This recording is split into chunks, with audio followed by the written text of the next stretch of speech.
सगे बाप और सौतेली माँ ने अपनी बेटी यास्मीन का 5 लाख रुपए में सौदा तय कर लिया। कहने लगे, बेटी इसके साथ कुछ दिन ही तो बिताने हैं, जैसे ही मौका मिलेगा तुरंत भाग आना। निकाह हुआ। यास्मीन अपने शौहर के साथ ससुराल पहुँचे।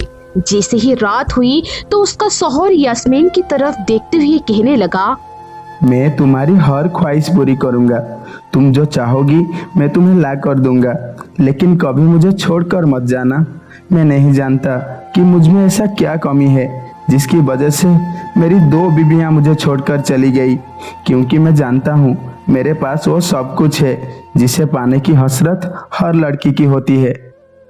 यास्मीन उसकी बातें सुन तो रही थी, लेकिन साथ ही साथ मन ही मन उसका सारा माल हड़पने का प्लान भी बना रही थी। अगले दिन यास्मीन की नजरें बार बार बस टाइम पर ही रुकी हुई थी कि कब मौका मिले और मैं यहाँ से भाग जाऊं। यास्मीन ने मोबाइल निकाला और अपने अब्बू को कॉल किया। अब्बू, मुझे पता चल गया है जेवर और पैसे कहाँ रखे हैं, बस अब टाइम बताइए, यहाँ से कब निकलना है। बाबा ने यास्मीन से कहा, मैं रात को 1 बजे बाइक पर तुम्हारे घर के सामने मिलूंगा। जैसे ही मौका मिले तुरंत बाहर आ जाना। जैसे ही आधी रात गुजरी, यास्मीन ने देखा कि उसका शौहर अब सो चुका है। वो धीरे से उठी और जल्दी जल्दी पैसे और जेवरात इकट्ठे किया और तुरंत घर से बाहर निकल आई। बाहर उसके बाबा पहले से ही इंतजार में खड़े थे। जल्दी से बाइक पर बैठी और सूरज निकलने से पहले ही शहर छोड़कर भाग गए। इधर जब उसके शौहर की सुबह आंख खुली तो वो देखता है कि यास्मीन घर से गायब है। वो शोर मचाने लगा, लेकिन अब कर भी क्या सकता था, अब तक तो बहुत देर हो चुकी थी।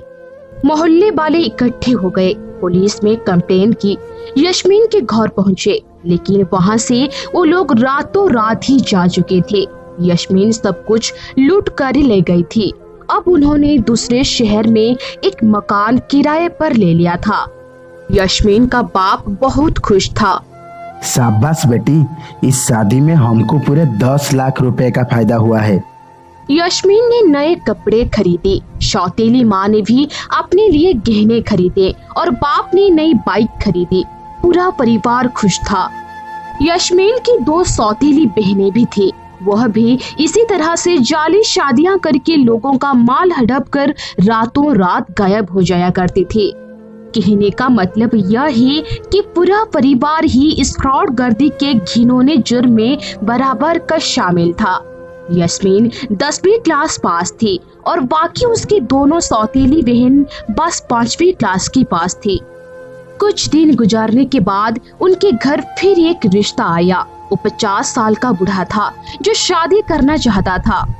उसको लड़कियां दिखाई गई, लेकिन उसने पसंद यास्मीन को किया। वो बूढ़ा शख्स बहुत अमीर था। उसके पास बड़ा बंगला, बड़ी गाड़ी, हर तरह की महंगी का सामान था। यास्मीन का सौदा 5 लाख रुपए में तय कर दिया गया। निकाह हुआ। वह उस बूढ़ा शख्स के साथ चली गई। वो बूढ़ा शराब बहुत पीता था, जिसके कारण वह किसी न किसी बीमारी से हर वक्त घिरा रहता था। रात को वो बूढ़ा आदमी यास्मीन का हाथ पकड़ा और बोला, तुम कितनी प्यारी हो। कौन कम वक्त सोचता था कि तुम मेरे नसीब में होगी। यह बंगला, यह गाड़ी, यह पैसा, आज से सब तुम्हारा है। इधर यास्मीन उसको मुश्किल से ही बर्दाश्त कर पा रही थी। कुछ दिन उसके साथ ही रही और फिर अदालत में तलाक का केस दर्ज कर दिया। वो बूढ़ा शख्स यास्मीन की तरफ देखते हुए बोला, सर, हम अपने प्रियजनों के साथ ऐसा बर्ताव करते हैं जिसका हम अनजान लोगों से भी नहीं करते। जरा सोचिए। यास्मीन ने जज के सामने कहा, जज साहब, यह मुझे रोजाना शराब पीकर मारता है। मुझे नहीं रहना अब इसके साथ।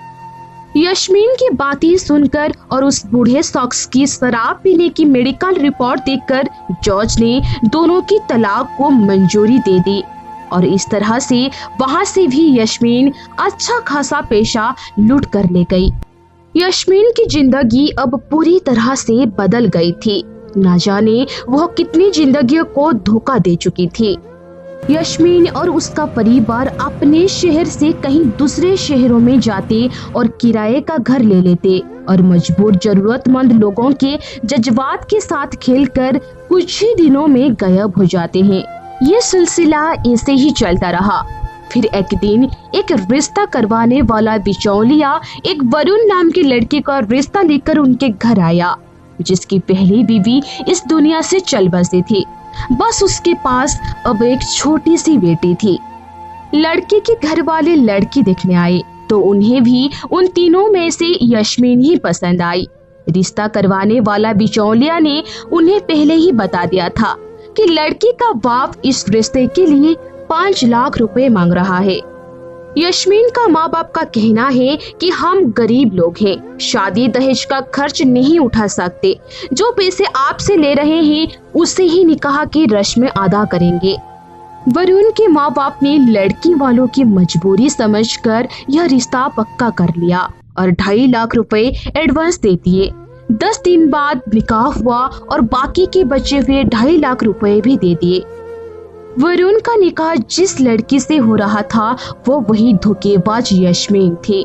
रात का वक्त हुआ, यस्मीन दुल्हन के वेश में सज धज कर बैठी हुई थी, लेकिन वरुण को तो जैसे यस्मीन से कोई मतलब ही ना था। वह तो बस अपनी बेटी को गोद में बैठा कर खाना खिला रहा था। वरुण ने बेटी का माथा चूमा और बोला, मेरी बच्ची, आज मैं बहुत थक गया हूँ।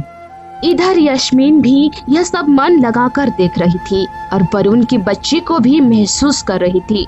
फिर यस्मीन ने आगे बढ़कर परीक्षा की तरफ हाथ बढ़ाया और उसे गोद में उठा लिया। यस्मीन के दिल में आज पहली बार किसी के लिए इतना प्यार जगा था। जैसे ही परीक्षा को यस्मीन ने गोद में उठाया तो परीक्षा की खुशी का कोई ठिकाना न रहा।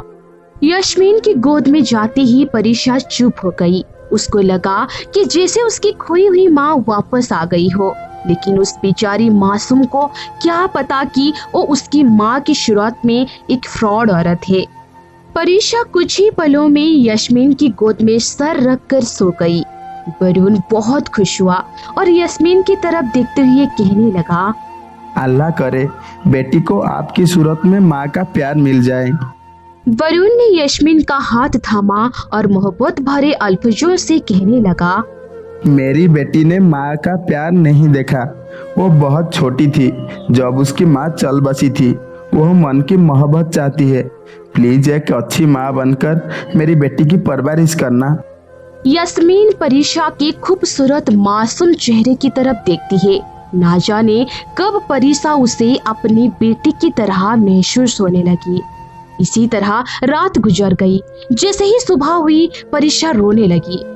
यस्मीन जल्दी से उठी और परीक्षा को अपने सीने से लगाकर प्यार करने लगी। परीक्षा भी यस्मीनी के साथ खेलने लगी। इधर वरुण भी बहुत हैरान था कि इतनी जल्दी यस्मीन के साथ परीक्षा कैसे घुल मिल गई। सब बहुत खुश थे। वरुण भी अब यह सब देखकर धीरे धीरे बीवी के गम से बाहर निकलने लगा। परीक्षा को भी माँ का प्यार मिल गया। अब परीक्षा यस्मीन के हाथ से ही दूध पीती थी और उसी के साथ सोती थी। यस्मीन भी अब पूरे परिवार की लाडली बहू बन गई थी और यस्मीन भी बहुत खुश थी, क्योंकि उस बेचारी ने ऐसा लाड प्यार कभी नहीं देखा था। कुछ दिन बाद यस्मीन के बाबा का फोन आया और उसने बोले, बेटी क्या तैयारियां हैं? क्या कुछ हाथ लगा? जल्दी से वहाँ से भागने की तैयारियां करो। तुम्हें पता है और जगह से शादी का ऑफर आ रहे हैं। पूरे 20 लाख रुपए मिल रहे हैं। यस्मीन यह सुनकर खामोश हो गई। वह तो अंदर से बुझ सी गई थी। वह फोन बंद कर दिया। इधर उसका बाप भी बहुत परेशान था कि यस्मीन ने ऐसा क्यों किया। आज के लिए बस इतना ही। आगे क्या हुआ? क्या यस्मीन वरुण को लूट कर चली गई? परीक्षा का क्या हुआ? यस्मीन की असलियत क्या सबको पता चली? उसका बाप ने उसके साथ क्या किया? ये सब जानने के लिए अगली पार्ट का इंतजार कीजिए।